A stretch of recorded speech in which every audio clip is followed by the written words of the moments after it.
qui spécifie la fonction du lieu. Ouais. Mais là, je pense pas que ça soit, ça, c'est pas, à mon avis, je ne sais pas, mais je pense pas que ça soit ce qu'elle veut dire ici. Voilà. Donc, bah non, moi je garderais l'idée de dôme, hein. Dôme. C'est le titre. Ah, c'est le titre, c'est vrai. C'est vrai que c'est le titre. Ah oui. Parce que l'usage de mots autres. Et ouais. Non, c'est pas seulement autre, c'est l'article défini aussi qui pose problème. L'autre. L'autre, donc, ça veut dire que le premier déjà est un dôme, mais on est obligé de le garder. Hein. Moi, je vois pas très bien. On peut pas essayer de trouver un sens. Parce que moi, quand je lis le français, qui est quand même ma langue maternelle, je peux pas vous expliquer plus que ça, vous voyez. De l'église rouge vers l'autre dôme rouge, voyez. Elle aurait très bien pu répéter le mot église. Hein.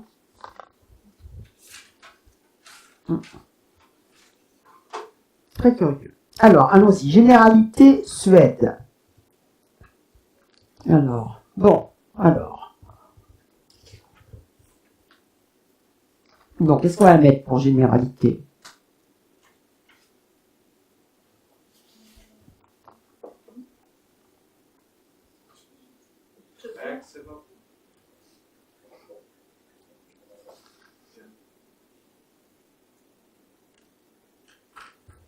Moi, je crois qu'il faut un tout petit peu étouffer.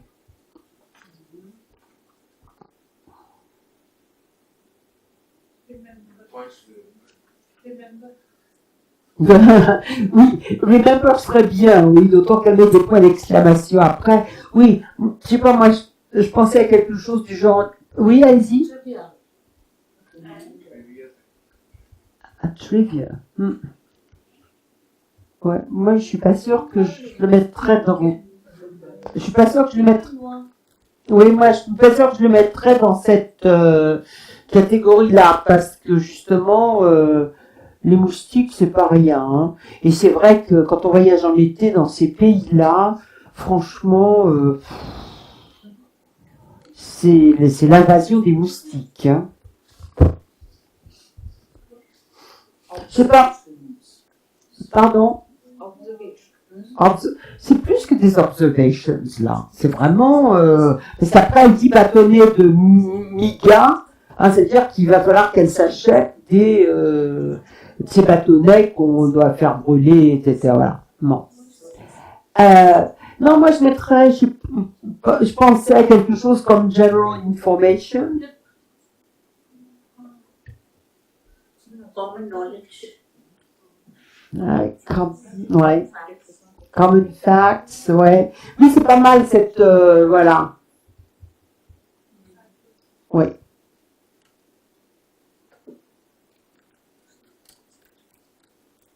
Common facts, Sweden.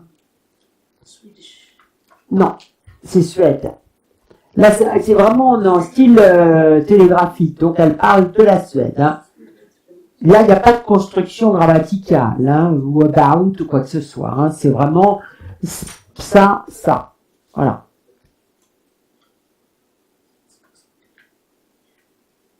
Sweden, donc, moustique. Voilà. Mosquitoes, point d'exclamation. Voilà.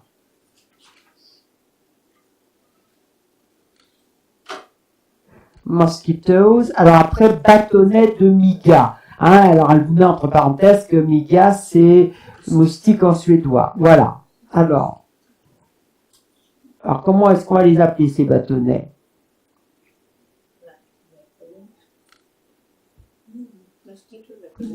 Non, on va les appeler miga. Hein, on garde miga. Hein. Miga. On est obligé de garder, ouais. Alors, qu'est-ce qu'on met? Méga. J'enlève la majuscule qui s'est mise automatiquement. Megastix, non. Megastix. Megastix. Megastix, c'est entre parenthèses, on va mettre. Alors là, il faut. Alors évidemment, à cause de l'anglais, on est obligé de mettre la parenthèse après méga. Hein. Méga. Alors oui, pardon, parce que moi, si on la met après Stix, ça veut rien dire, quoi. Donc on met méga et on va mettre. Alors mosquito. Alors égal, voilà. Equals. Voilà.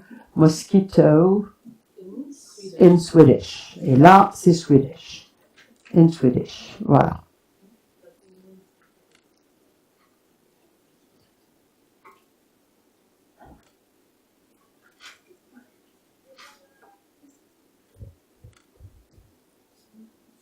Voilà, j'ai tout mis en italique. Voilà. Alors, on continue. Tu constituais aussi au fil du voyage une liste de critères pour une auberge de jeunesse idéale. Un décompte méticuleux de tes dépenses et un rappel. Bon, ça, c'est 3 choses différentes. Donc, ça, c'est pas très grave. Donc, tu y constituais aussi au fil du voyage une liste. Alors.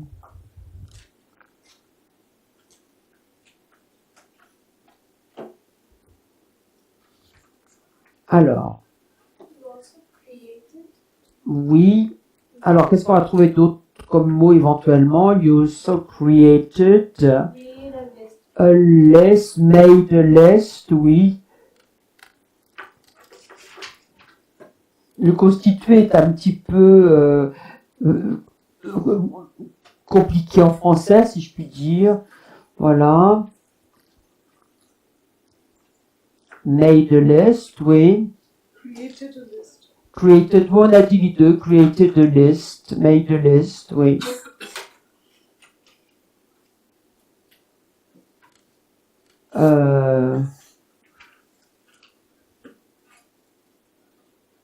Built up a list, je sais pas.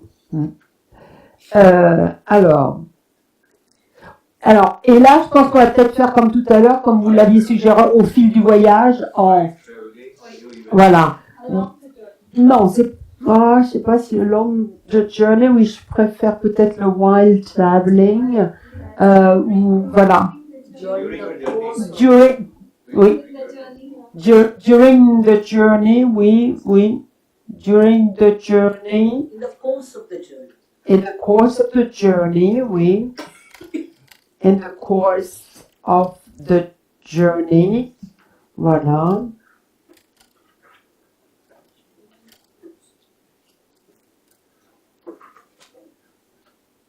Et donc on arrive you.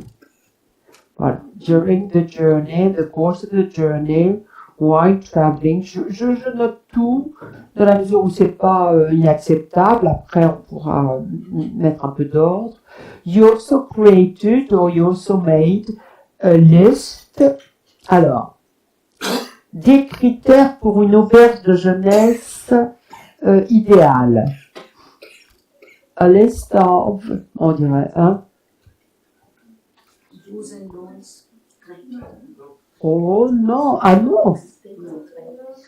Criteria, oui, criteria, parce que en fait, pour elle, c'est oui, c'est ça, une espèce de criteria, c'est vraiment le mot qui correspond à critère. Hein. Mais c'est pas, c'est possible, preferences, mais il y a le mot critère en français. Hein. Important points. Par- Une auberge de jeunesse idéale. Donc, elle va regarder critères d'auberge et donc il y a des critères. Bien sûr. Ah oui, très précis, oui, c'est ça, oui, sûr, oui. Moi, je crois qu'on peut le garder. Hein. Alors, pour une auberge de jeunesse idéale.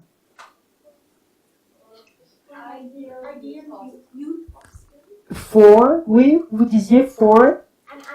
An ideal, oui. Youth hostel, oui.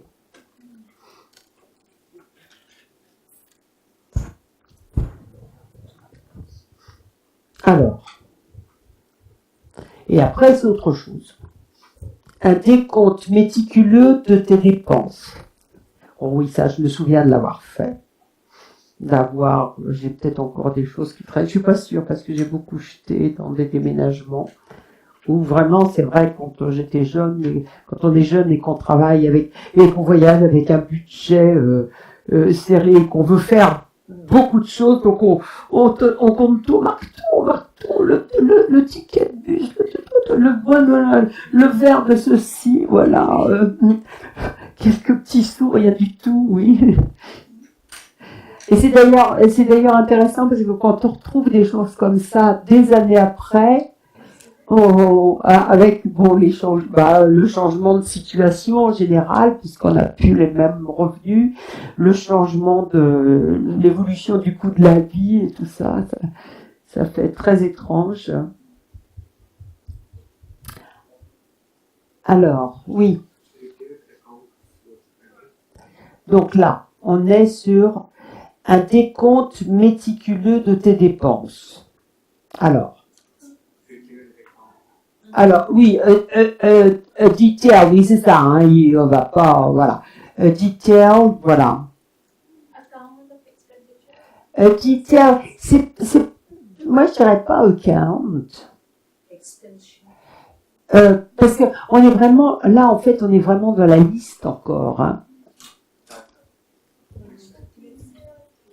Calculation. Pardon? Calculation. Ben, il n'y a pas de calculation. C'est vraiment, voilà, c'est ça. Detailed breakup of account. C'est pas un summary non plus, parce que là, on y met tout, vous voyez.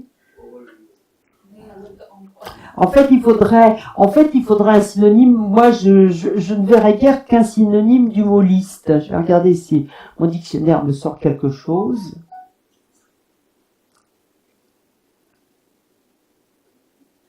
Ah oui, list, il me sort sur Tilt, Slanslow, list, catalogue, inventory, register, record, a detailed record, oui, a detailed record, vous voyez, voilà, comment on s'en sort. A detailed record of your expenses, voilà. Et un récapitulatif des rivières associées aux villes traversées. Alors, oui, là pour le coup, on a le summary and summary. Alors, des rivières associées. Tout simplement, name of the rivers. Oui, peut-être. Oui, mais alors à ce moment-là, Or a list of la liste, on l'a utilisé juste avant, hein, déjà, voilà. Name Ah. of rivers. So, on peut très bien ajouter à cette même élément report, detailed report of your expenses and rivers. Ah non. Ben non, parce qu'après, c'est les rivières associées, etc. Oui. Oui, non.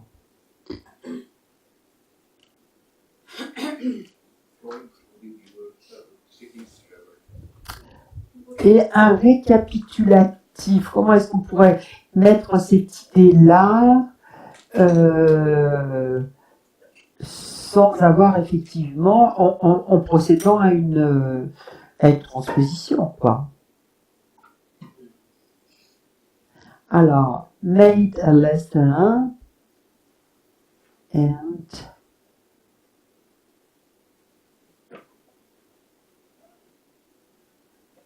oui, remarquez un récapitulatif. En fait, il faudrait peut-être un synonyme de drop down, de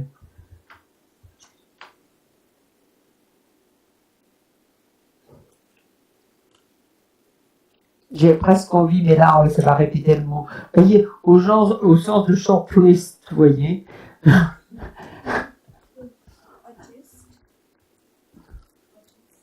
Est-ce qu'on a dans Shortlist? Est-ce que j'ai des... Vous voyez?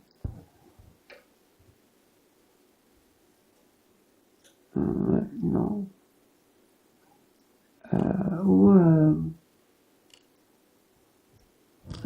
Selection? Non, c'est pas ça le récapitulatif d'ailleurs. Le récapitulatif, c'est vraiment en fait la liste, quoi, aussi, hein.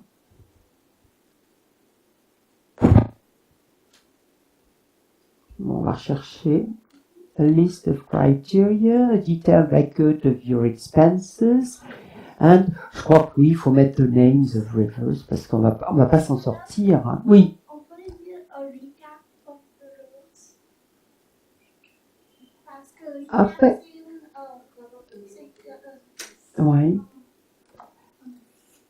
Ah oui, oui, pourquoi pas, oui. Ouais, mais c'est parce qu'on regarde le... Ouais. Et on va encore avoir of, etc. On va essayer avec name déjà, puisque vous êtes proposé, on va voir comment ça fonctionne, et puis après on va se mettre les plusieurs options qu'on fait. Alors, des rivières associées aux villes traversées, parce que cette fin là qui est un peu lourde, ça va nous faire une phrase après qui risque de bizarre. Alors, qu'est-ce que vous proposiez, vous? Alors, and... The names, il faut là. The names of rivers. Flowing through cities traveled. Ouais, running through. Ouais, ça fait beaucoup, hein, je trouve. Pour quelque chose qui est... Ouais. Ouais. Visited cities. Ou tout simplement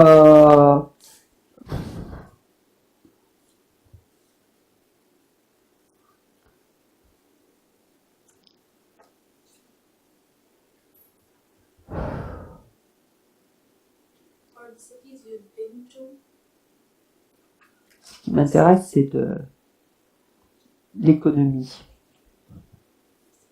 Names of the rivers flowing through the cities traveled. Ben, c'est l'histoire de flowing through que je trouve voilà, c'est ça. Mais Rivers of the cities. ouais, mais après on va la deux fois of rivers of, vous voyez.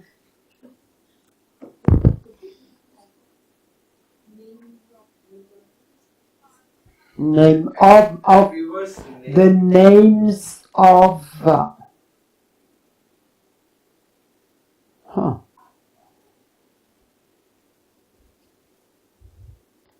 The names of the rivers flowing through the cities you traveled.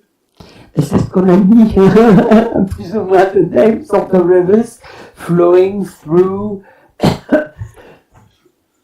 oui, ou simplement visited cities. En anglais, comme alors il avait dit, rivers means not names of the rivers. En anglais, on a Oui, mais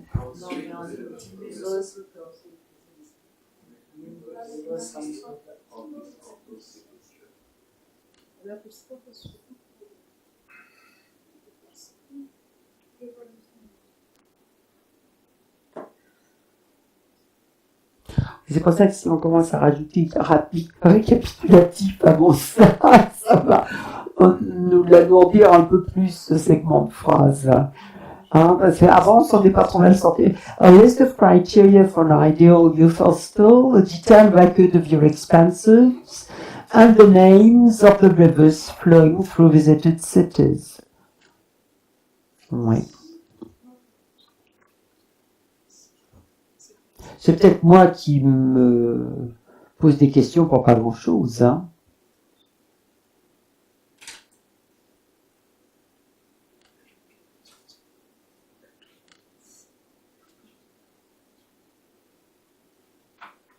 Que moi je trouve pas mieux. Si vous avez quelque chose de mieux, bon, après on verra. Quelquefois il y a des choses qui arrivent comme ça. Alors allons-y. Bon là on fait on va pas le recopier puisque on a la liste des mots Et donc, qu'est-ce qu'on avait dit pour aujourd'hui, on fait cette page 15. Hein. Donc, il faudra qu'on la fasse tout à l'heure impérativement. Voilà. Donc là, on suspend. Voilà. Pour rattraper. Mais tout à l'heure, là, il faut qu'on les finisse. Ça vous rendez compte le temps qu'on a passé déjà ça? Bon. Alors, revenons à nos moutons. Alors, nos moutons, nous en étions... Ah, bon, là, on va passer assez rapidement. On en était toujours à ce premier texte qu'on avait lu, bon, l'équivalence. Bon, ça, l'équivalence, on a déjà vu de quoi il s'agissait, on a eu l'occasion d'en parler. Vous avez eu des exemples à côté, c'est-à-dire qu'évidemment, l'équivalence, c'est quand dans une langue, on a quelque chose qui... Non, je pense au texte que vous aviez à lire, voilà. Donc, là-dessus, vous n'avez pas de questions à poser. On vous donne aussi comme exemple des exemples d'équivalence pour des proverbes, ce qui se fait généralement, bien que justement Antoine Berman ait, dans un de ses écrits, expliqué que traduire le proverbe peut être extrêmement productif.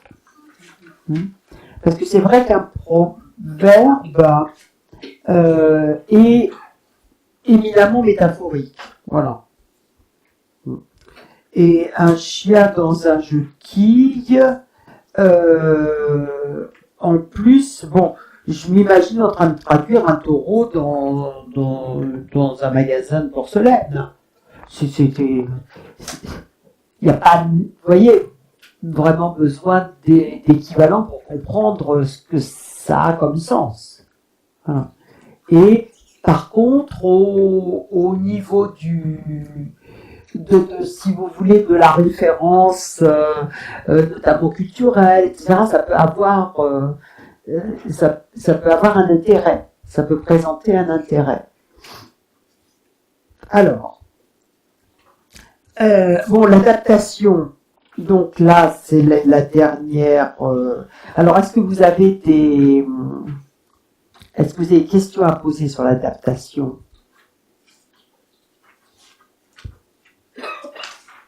Non, l'adaptation, c'est vraiment quand on transforme. Et souvent, l'adaptation a, si vous voulez, souvent fonction d'explicitation.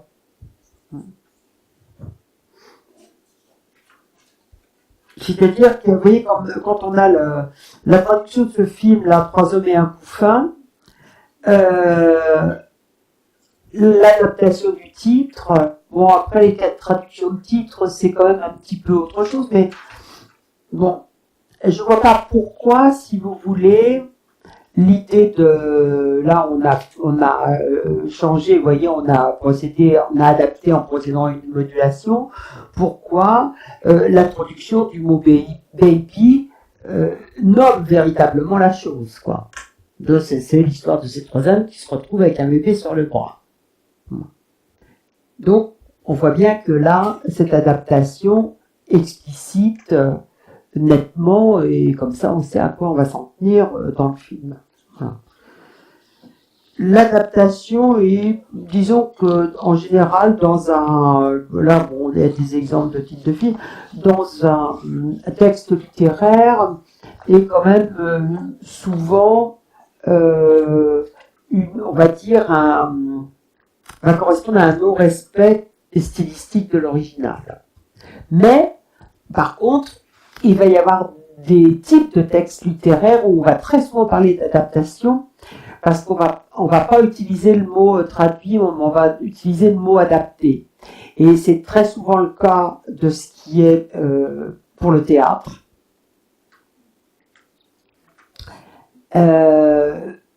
Pour des raisons eh bien sémiotiques, hein, justement, parce que il faut que d'abord bon, les gens qui font de la traduction théâtrale travaillent toujours à un moment donné avec le metteur en scène et les acteurs. Et les acteurs, c'est eux qui montre au traducteur qu'il y a des choses qui passent pas. Il y a des formules quelquefois, à chaque fois ça bloque, vous voyez ça, voilà.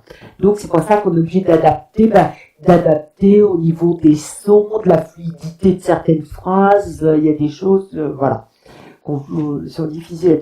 Les textes de théâtre, donc vous remarquerez très souvent sur les formes imprimées des textes de théâtre adaptés. D'ailleurs, on dit toujours adapté. Alors quelquefois, bien sûr, il y a adapté pour la scène, mais ça c'est autre chose. Parce qu'on va transformer par exemple un roman ou une nouvelle en dialogue, quoi, et en action.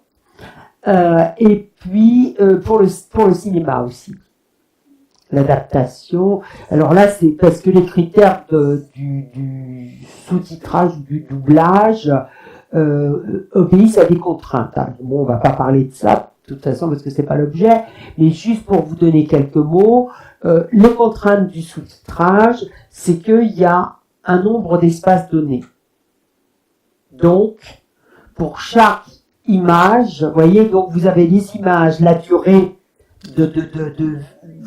voilà, où on voit par exemple un homme en train de serrer la main d'un autre homme, ils se disent quelque chose, et selon le type de film, ça va durer quelques fractions de secondes, ou ça va durer 10 secondes, ou 30 secondes, et de ce fait, la part qui va être laissée à l'échange que les hommes vont avoir va être réduite. Et quand on parle, on peut dire davantage de choses que quand on le lit. Hein. Surtout qu'on parle, donc, si vous voulez, il y a une norme. Hein, ça correspond à un nombre de signes qui vont être des lettres, des blancs, des apostrophes, etc., des points d'interrogation, etc. Et souvent, on a une espèce un peu de simplification pour que, voilà, le lecteur ait le temps de tout lire, voilà. Et ça, c'est pour le doublage. Donc, vous voyez, il y a ce type de contraintes. Donc, on adapte nécessairement. Et puis, il y a, pour le sous-titrage, il y a le mouvement des lèvres. Alors, qui peut n'avoir aucun effet, parce que si on a un plan large, vous voyez que les personnages parlent là-bas au fond, on peut leur faire dire ce qu'on veut, hein, puisqu'on voit pas leur... Mais si on a un gros plan et voire un très gros plan, voire des très gros plans où on va voir même qu'une partie du visage, là, on est obligé de travailler avec la contrainte du mouvement des lèvres, qui varie beaucoup d'une langue à l'autre. Voilà. Donc c'est pour ça que c'est vraiment, là aussi, on parle d'adaptation. Et on fait de l'adaptation. Voilà. Voilà. Bon, après, application de cette méthode, etc. Donc ça, on a vu, c'est bon. Il y a les feuilles d'exercice que nous allons corriger rapidement. Et puis, il y aura l'autre article si on a le temps. Sinon, on le reporte à la prochaine fois. Mais il faut quand même qu'on ait le temps de les lire, ces articles-là. Parce qu'ils sont intéressants. Alors, allons-y sur les modulations, voilà. Non, c'est pas là, c'est là. Voilà. Donc, alors, oh là là, je suis en train de perdre. Donc, alors, première phrase, hein, c'est ça. Donc, vous, you're making, vous l'avez pas fait ça. You're making a mountain of a molehill. Alors. Bon, bah là, c'est parce que, là, c'est vraiment, bon, là, on est vraiment dans le principe de c'est une espèce de proverbe, ça aussi, hein. You're making a mountain of a molehill. Alors, c'est quoi? J'aurais dit, vous exagérez. Oui, mais enfin, l'idée, il faut essayer de garder une expression imagée. En français, vous connaissez pas l'expression française? On a entendu faire une montagne d'Aria. Tu fais une montagne d'Aria. Voilà. Et donc, qu'est-ce qui change là? Oui, c'est ça. C'est rien et molehill. Voilà. Hein? Donc, on a des métaphores qui relèvent du même domaine, mais qui sont différentes. Alors, parce que là, c'est vraiment, on a la grosse montagne et la petite montagne, quoi. Voilà. Mais- Est-ce qu'on pourrait dire aussi, faire des tonnes de quelque chose?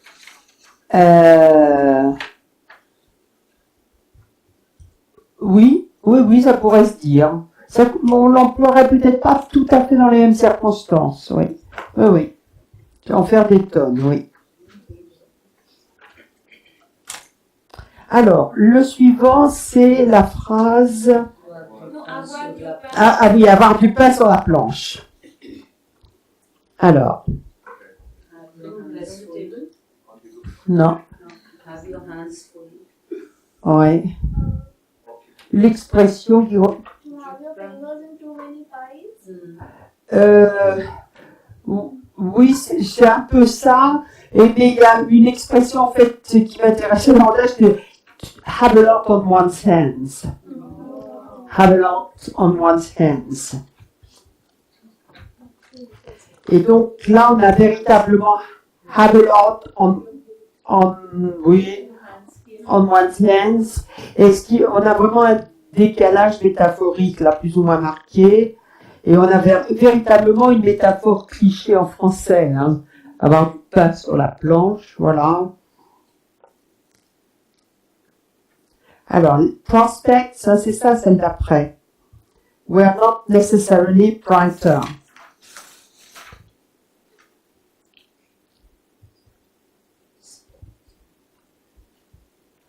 Ça vous dit quelque chose, ça?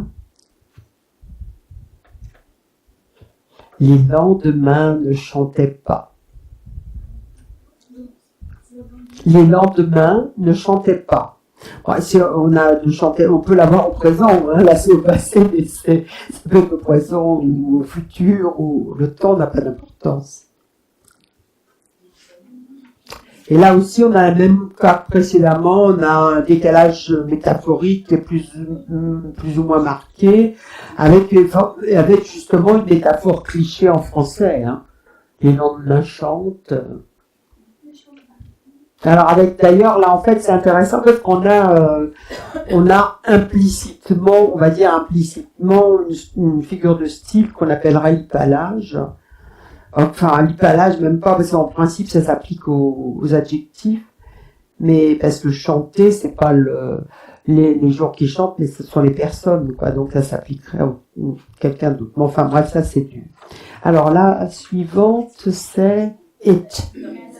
Voilà. It messed up everything.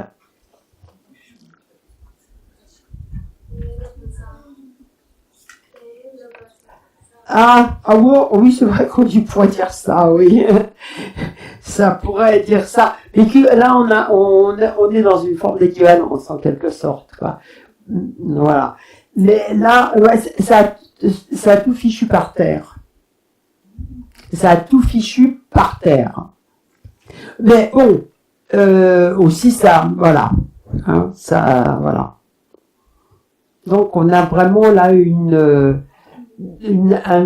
inversion d'image, quoi. Parce qu'on a, mais au sens purement grammatical, puisqu'on a le messed up et fichu par terre, vous voyez. Donc là, on a vraiment une inversion des éléments. Alors, après, c'est de fil en aiguille. One thing leading to another. Donc là, de fil en aiguille, on a une métaphore en français. Et en anglais, il y a absence de métaphore.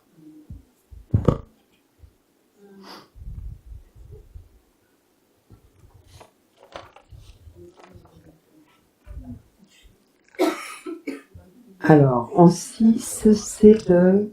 He said, voilà. He said his life had been threatened.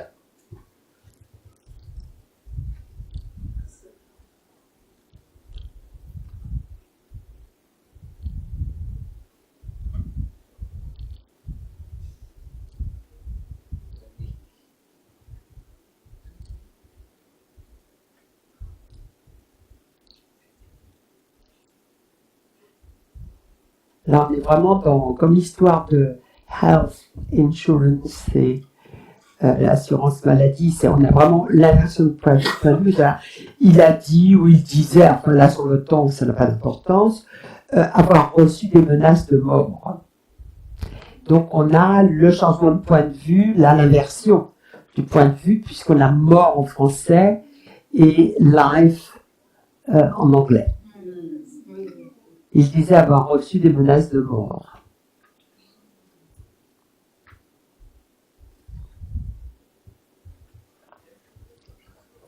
Alors, oui, celui d'après, c'est... Mort et bien mort. Ouais. Alors, est-ce que vous savez à quoi ça correspond, ça? Oui, j'ai Terrain bon. c'est comparé à doornail. Voilà, c'est ça, doornail. Voilà. Dead as a doornail. Voilà. Dead as a doornail. Alors là, si vous voulez, on a en français... on n'a pas de métaphore, vraiment, on a mort et bien mort. On a une espèce de ce qu'on appelle un parallélisme. On a un parallélisme grammatical, puisqu'on a mort et prosodique, quoi, avec un renforcement par le bien. Alors qu'en anglais, on a une formule métaphorique.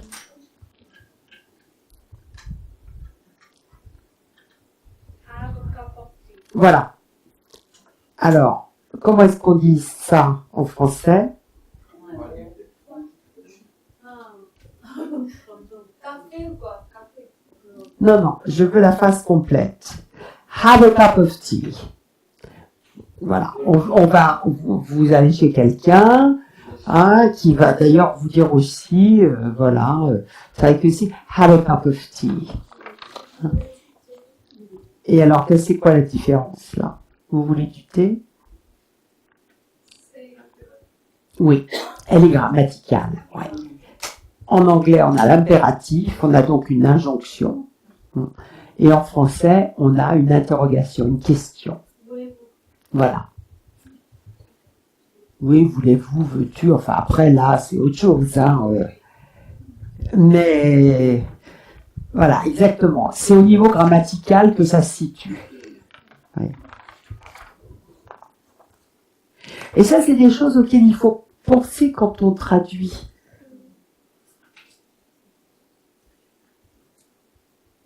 Qu'il faut avoir tout ça quelque part rangé dans la tête et puis ça sorte là quand on en a besoin. Ouais. Alors, la phrase d'après.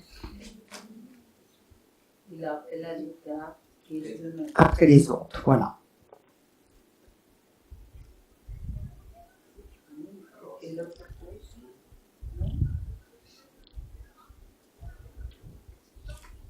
Oui. Non, en fait, si vous voulez, là, c'est vraiment une phrase normale. Il n'y a pas de, il y a rien de métaphorique. C'est simplement, je sais pas, on peut imaginer quelqu'un a perdu quelque chose ou il y a des choses là, et il appela les gares les unes après les autres pour vérifier si personne n'avait déposé le portefeuille qu'il avait perdu. Il savait pas où, par exemple. Enfin, je sais pas, j'imagine. Voilà. Et justement, alors dans la phrase anglaise, on dirait pas. He rang up the various stations along the line. Oui. Donc là, on est, comme je vous l'ai dit, on a déjà, quand je l'ai expliqué, d'un côté on est dans le temporel et de l'autre côté on est dans le spatial, dans l'espace. Along the line, et en français c'est un après. Donc c'est le temps, vous voyez, on mesure en temps, on accumule, voilà, et en anglais on mesure en espace.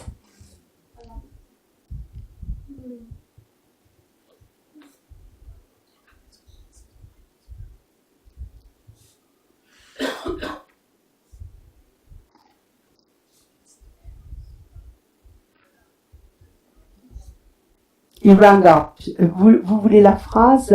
C'est He rang up the various stations along the line. Je vous en prie. Et la dernière, fin de cette liste,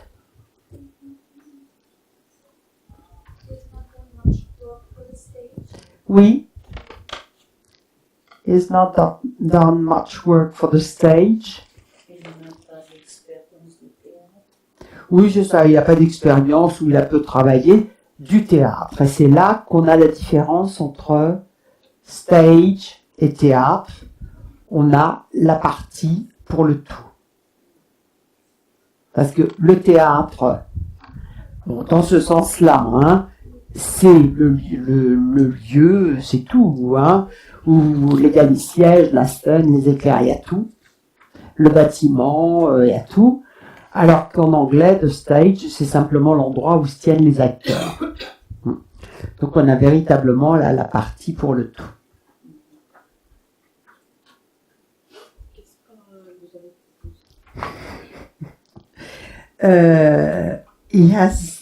Non, c'est le français, hein, je vous donne. Il a peu travaillé pour le théâtre.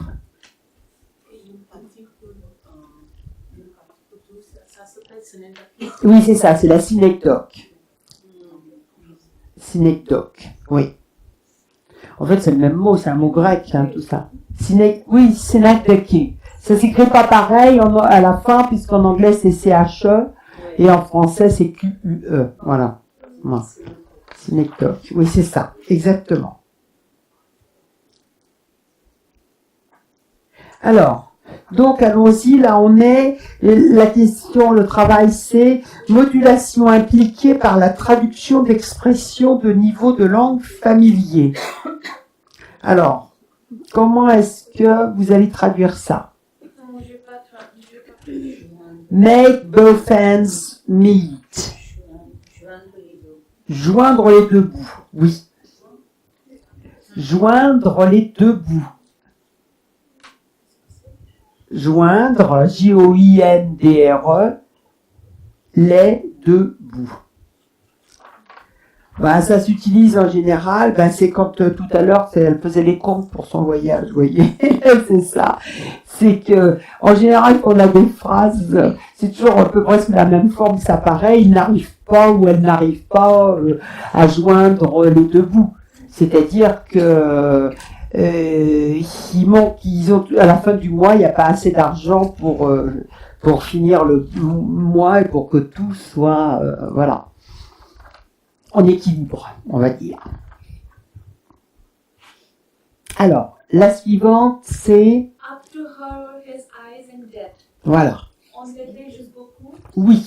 Mais en anglais aussi, on dirait plutôt up to the neck and legs. Yes. You don't say eyes or... Mm. Oui, mais c'est parce que c'est des... En fait, il y a eu des contaminations qui se sont faites, qui se sont...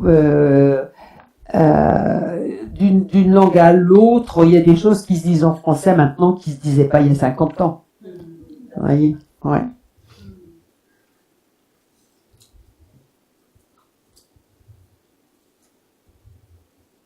Alors, la troisième phrase, c'est Ce qu'il a dit hier, mamie l'a puce à l'oreille.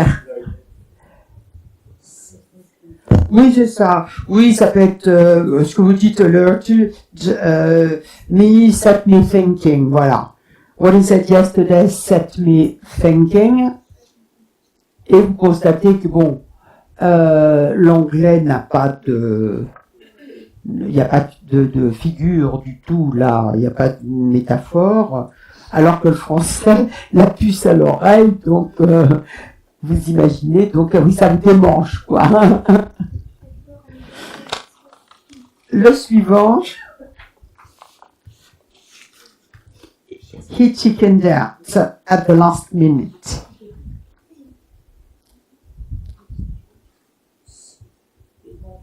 Oui, c'est se dégonfler, c'est ça. Il s'est dégonflé au dernier moment.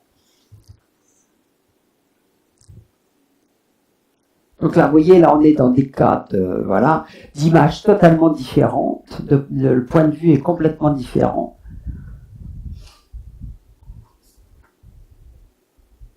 je sais pas du tout d'où vient cette histoire de chicken et chicken out, je sais pas. Est-ce qu'on a tendance à penser que nous, on n'a pas d'idée sur le comportement des poules et des poulets. Si, on l'a pour... oui, vous avez... En fait, c'est moi qui me trompe. Si, puisqu'on l'utilise dans être une poule mouillée. Une poule mouillée.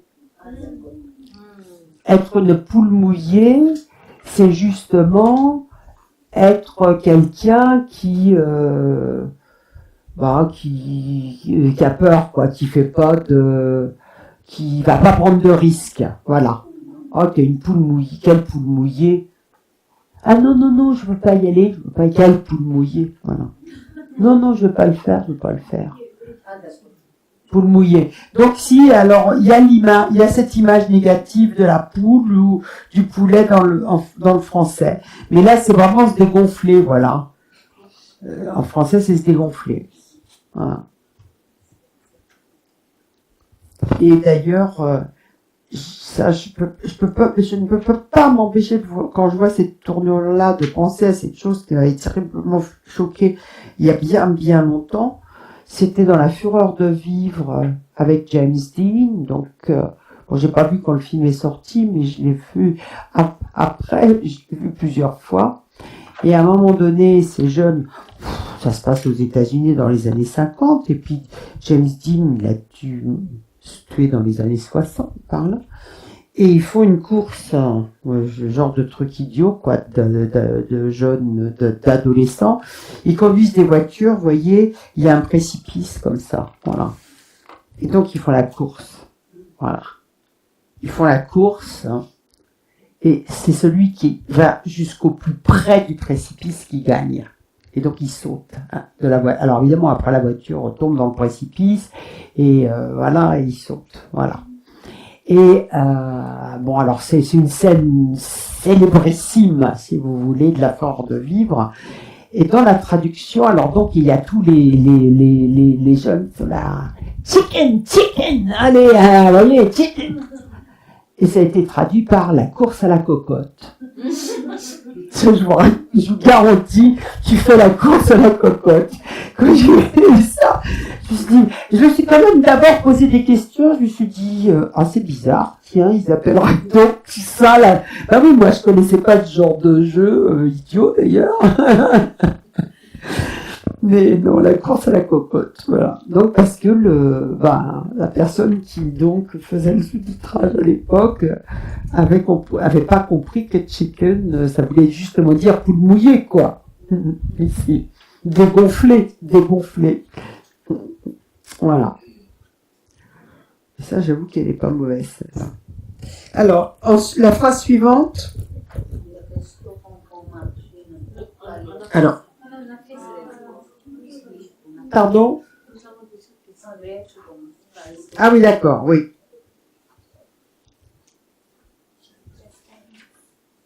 Alors, ensuite, oui, j'avais déjà... Pardon? Oui. Oui? Forget it, ouais. Ouais. Oui. Donc, en fait, ce qu'on voit bien, là, pour le coup, on a quelque chose de métaphorique en français, puisqu'on laisse tomber. Hein, voilà. Et après, sinon, forget it, never mind, voilà. Mais là, par exemple, dans les deux cas, on est bien contrairement à tout à l'heure pour l'histoire du thé, on est dans l'injonction dans les deux langues. Hein, on est dans l'impératif, mais l'image n'est pas la même. Bon, alors là, c'est bien. On a quand même bien avancé. Alors, donc, ce que je vous avais donné à lire. De toute façon, là, on a encore un petit peu de temps avant la pause. C'était le texte sur le cliché. Voilà. Qui est enfin un article paru dans l'Art du palimpseste, que j'ai dirigé jusqu'en 2014. Voilà. C'est bien que je dirige encore, je suis bête. Je suis encore... Je sais pas pourquoi je dis ça. Non, je suis toujours la directrice de cette revue. C'est toujours ma revue. Alors, donc je vous avais donné ce texte sur le cliché à lire pour aujourd'hui parce que le cliché, on en a un petit peu parlé au niveau des modulations. Voilà. Pardon? Non, vous avez dit quelque chose. Bon, alors, je vous écoute. Alors, est-ce qu'il y a... Bon, et ici, William Desmond, en fait, c'est pas un chercheur en traductologie, mais il est traducteur, et là, il nous explique un petit peu ce que il entend par cliché et ce qu'il en fait. Voilà. Alors, est-ce que vous avez des questions à poser? Est-ce qu'il y a des choses qui vous posent problème? Est-ce qu'il y a des remarques que vous voudriez qu'on discute? Voilà.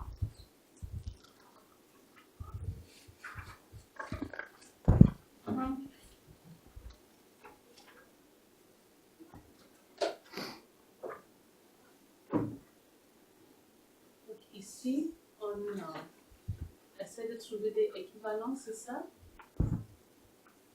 Oui. Ou modulation.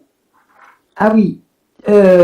Oui, mais par rapport, oui, à ce que dit William Desmond sur le contenu de l'article, voyez-vous. Voilà. Est-ce qu'il y a des choses que vous voudriez qu'on discute? Voilà.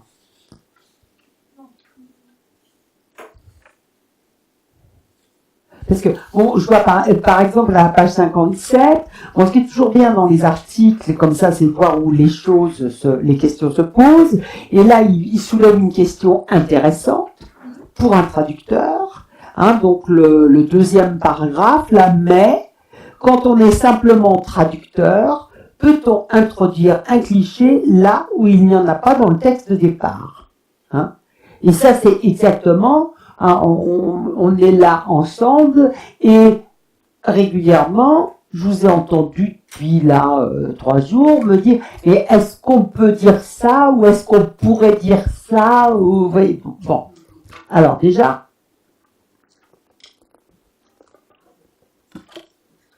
se pose toujours. Attendez, je termine et je vous laisse parler parce que c'est après tout à vous de parler. Juste pour vous dire, c'est que quand vous me posez une question comme ça, elle est très embarrassante parce que il n'y a pas de loi qui dicte ou qui interdise. Donc quand vous me demande est-ce qu'on peut, je peux pas répondre justement. Oui, on peut toujours, ou peut-être que oui, peut-être que non. Oui, vous vouliez dire quelque chose. Je voulais juste demander comment on définit un cliché. Un cliché, oui. Un cliché dans la traduction. Ce que j'ai compris, c'est en fait en discutant, l'auteur il a discuté plusieurs exemples où ce que j'ai compris, c'est que oui, une expression, si on le traduit telle qu'elle, par la même image, est-ce que c'est la reproduction d'un cliché dans une autre langue? Alors, non, parce que le cliché, c'est véritablement... c'est là la métaphore figée. Bien sûr, on ne s'est pas beaucoup posé de questions sur les métaphores. C'est-à-dire qu'une métaphore est entrée, si vous voulez, dans la langue et c'est devenu un cliché. Bon, et ça, si vous voulez, c'est devenu, et c'est d'ailleurs enfin, ce qui renvoie, si vous voulez, au départ, sur la première page, il parle de lieu commun. Et il donne des définitions de dictionnaire ou des banalités, poncifs, redites, stéréotypes. Là, pour le coup, ce sont des synonymes de cliché. Le cliché, c'est vraiment l'image toute faite, qui est, et qui quelque part a perdu sa dimension métaphorique. Et les clichés, on les entend quasiment plus comme des métaphores. C'est devenu tellement ordinaire qu'on ne les entend plus comme des métaphores. Voilà. Par exemple, justement, ce que j'utilisais tout à l'heure, là, quand on dit que quelqu'un c'est un dégonflé, c'est une poule mouillée, vous voyez, quand j'entends le mot poule mouillée, je ne vois pas l'animal tout plein d'eau. Donc la métaphore a été vidée de sa substance. Et là, pour le coup, c'est plus l'image qui prévaut, mais le sens qu'on a donné à cette image-là. Et l'image, quelque part, disparaît. Voilà. Et donc, c'est pour ça on en arrive à cette question, qui est quand même une question intéressante. Si vous vous intéressez à la traduction et que vous avez envie de la pratiquer, est-ce qu'on peut introduire un cliché? Il n'y a pas de cliché, est-ce qu'on peut en introduire un? Et là, il lui répond oui, à condition, voilà, de se poser la question de la légitimité. C'est-à-dire que, alors qu'est-ce qu'il veut dire par là? Enfin, tout, c'est vous de parler.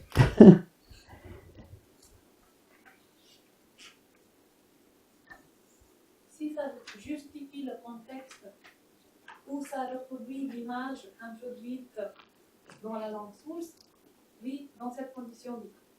Oui.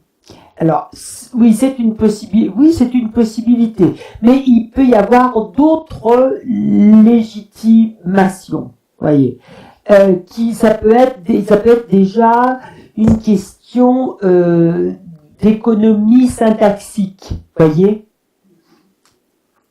Je sais pas, j'imagine l'histoire de la poule mouillée, c'est une poule mouillée qui va vous économiser toute une phrase où vous diriez oui, c'est quelqu'un qui quand ceci a peur, recule, ne fait, vous voyez, ouais, bon, ça.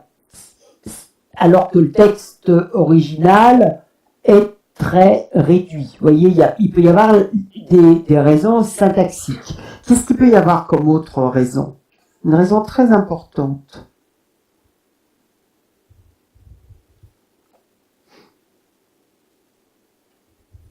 Alors, regardez la page d'exercice que je vous ai donnée et regardez le titre des derniers exercices que je vous ai fait faire. Registre de langue. Voilà, le niveau de langue familier ou le registre, etc. Si le registre étant différent du niveau, voilà, il faut que ce cliché puisse aussi entrer dans le texte. C'est-à-dire qu'il ne doit pas y avoir de décalage de niveau de langue ou de registre, parce que le registre, après, va aussi faire référence, notamment peut faire référence à des technolectes, à ce qu'on appelle les lectes. Le lecte, oui, c'est un mot barbare, mais il n'est pas. Lecte, si vous voulez, c'est le suffixe qu'on va avoir après, donc, technolecte, c'est-à-dire une langue technique, enfin, il y en a plein de basilectes, qui est la langue, une langue basse, si vous voulez, dans des régions du monde où on a différents types, et je pense notamment quand on est dans des régions créolophones, où on va avoir, si vous voulez, une espèce d'anglais qui va être extrêmement de très très normé, de très belle qualité, et on va avoir un basilecte qui va être une forme très créolisée de la langue et quasiment impossible à comprendre. Il va y avoir le dialecte, voilà aussi, vous voyez. Donc il y a tout ce qu'on appelle les lectes, il y en a, voilà. Et il va y avoir en littérature aussi, on va parler quelquefois d'idiolecte. Alors c'est pas la langue d'un idiot, mais l'idiolecte, c'est la langue qui représente qui va être le représentatif d'une personne. Alors, vous savez, on fait toujours des caricatures c'est ce que font les humoristes, d'hommes politiques ou de vedettes, parce qu'on a chacun nos façons de parler. Moi, je crois que j'ai quelque chose, parce que les gens qui sont pas francophones finissent souvent par me poser la question, mais ça veut dire quoi, voilà? Parce que je crois que je dis assez souvent voilà. Voilà. Donc on a chacun, j'imagine, si un humoriste essayait de m'imiter, Et il sortirait ce genre de petites manies, voilà, qui représentent une manière de parler. Donc voilà. Donc ça, c'est pour ça que dans ce genre de situation, on se pose des questions. Le cliché, pourquoi pas, mais il y a des contraintes. Et les contraintes ne sont pas imposées par une législation, elles sont imposées par vous-même.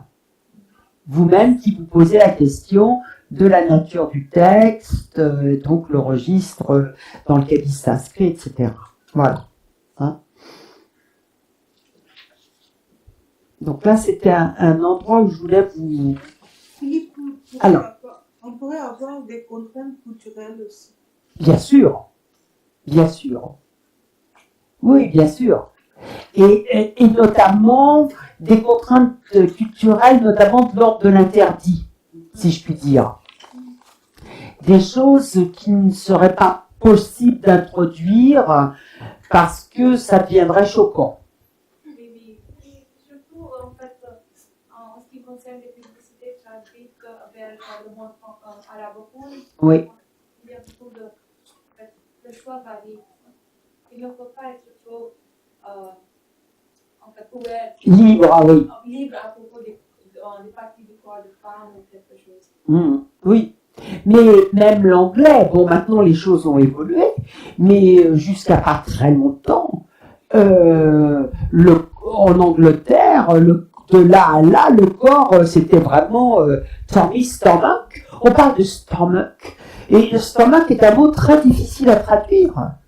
Parce que si quelqu'un a mal à stomach ache, nous on va stomach ache, on va directement, vous voyez, traduction directe, etc. On va penser aux brûlures d'estomac. Oh là là, il a mangé trop pimenté, donc il a des brûlures d'estomac. Alors que c'est peut-être pas du tout ça. Hein.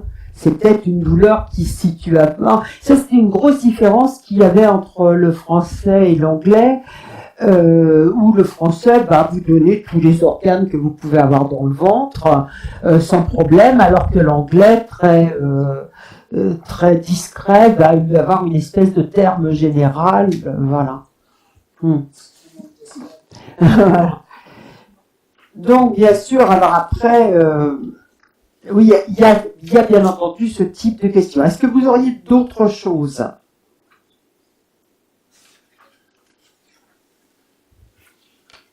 Que vous auriez vu dans ce texte qui serait intéressant à noter.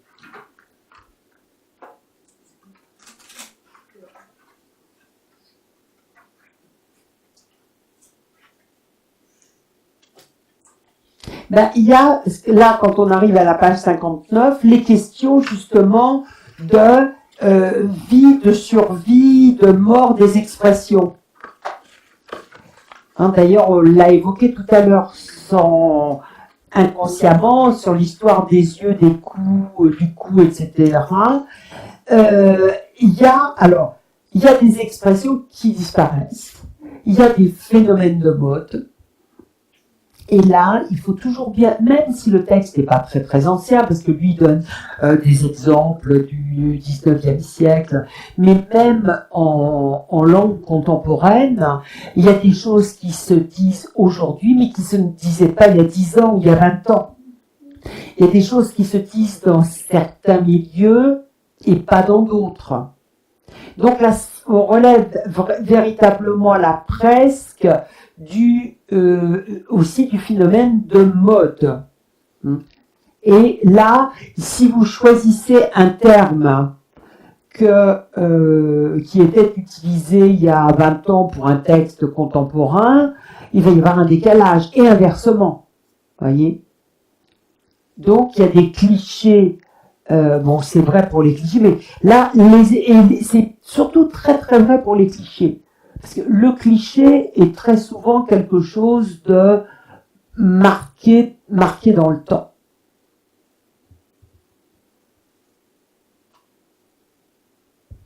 Donc ça, c'est un point important.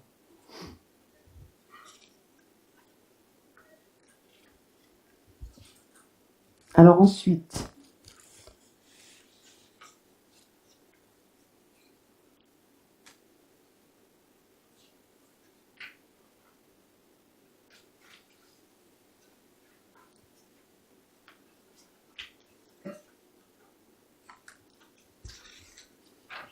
sur cette même page, il y a une chose importante, je trouve, c'est que il donne des exemples de léger glissement, c'est-à-dire une sorte d'adaptation du cliché à la situation.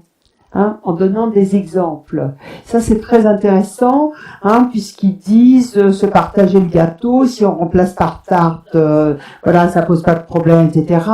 L'histoire de porter plusieurs casquettes, et il dit on peut éventuellement remplacer par poser plusieurs chapeaux, car dans le texte, voilà, c'est là, l'auteur dit que l'un d'eux est un chapeau de cow-boy, voilà, et ça serait grotesque, effectivement, de mettre casquette de cow-boy. Donc, vous voyez, il y a à la fois le cliché, mais aussi la place du cliché par rapport, alors, à la fois au contexte, ce qui nous renvoie à la période d'écriture du texte et notamment bien de ce que font les personnages à ce moment-là, ce qu'ils peuvent faire techniquement parlant. On parlait d'Internet, des cybercafés tout à l'heure, vous avez souligné que c'était 2005. C'est vrai qu'on a tendance à oublier, attention, c'est pas 2018, c'est 2005. Et dans certains domaines, ça compte beaucoup. Et aussi, donc ça c'est le contexte général, mais aussi ce qu'on appelle le co-texte, CO, trait d'union texte. C'est-à-dire ce qui se trouve immédiatement avant, yes. Immédiatement avant et après. Voilà. Bon, on va y aller là, tout de suite. Bon,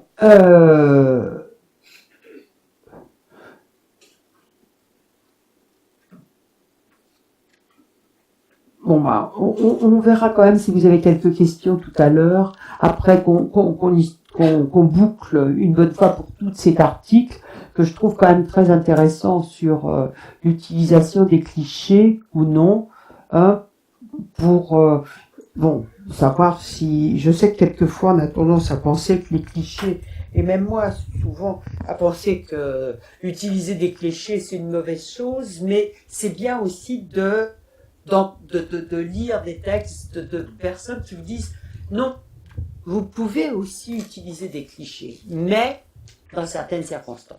Alors, on fait une pause, on reparle un peu des clichés après et ensuite, voilà.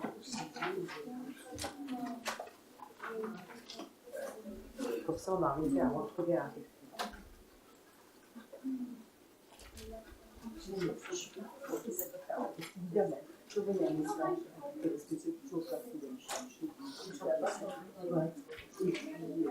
Alors,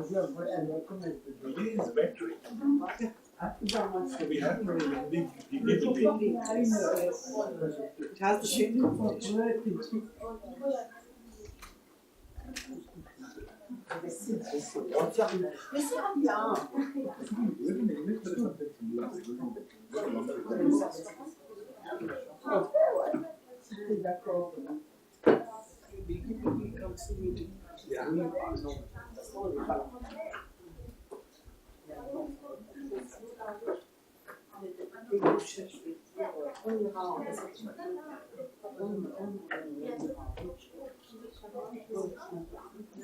Oui, parce que là, on va pas prendre un...